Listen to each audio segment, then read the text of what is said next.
It's hard to explain to somebody what it's like to live on the street if they never lived on the street.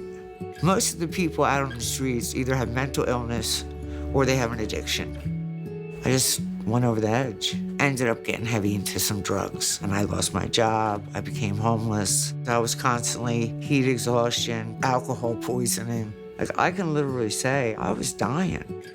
Somehow my parents got a hold of Kay, and that's what opened up the door for me to become sober. I met Yvonne, and she was homeless on the street, came to Friendship House, and things began to change in her life. Baptist Friendship House is a ministry center to folks that are impoverished, to folks that are unhoused, and to human trafficking survivors. We're able to provide them a meal.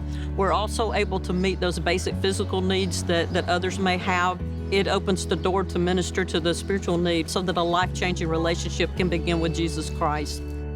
We have a creative arts time, and usually that's pottery. They'll begin to open up and start sharing things during that time. When you sit there and you have the clay in your hand, you know what you're going to be doing with it and what's going to become of it. But the clay doesn't know what it's going to have to go through to get to it. Sometimes our lives are broken, and we're like just a big old lump of clay, and so lives can be molded and shaped by Jesus to be able to accomplish his perfect will. I have never seen a life change like Yvonne's, and it's just been amazing to watch God work in her life and then see how he's using her now in our ministry. I never would have thought that I would be where I am today because I had no hope. This place saved my life. When you give to Annie Armstrong, you help to make my ministry possible.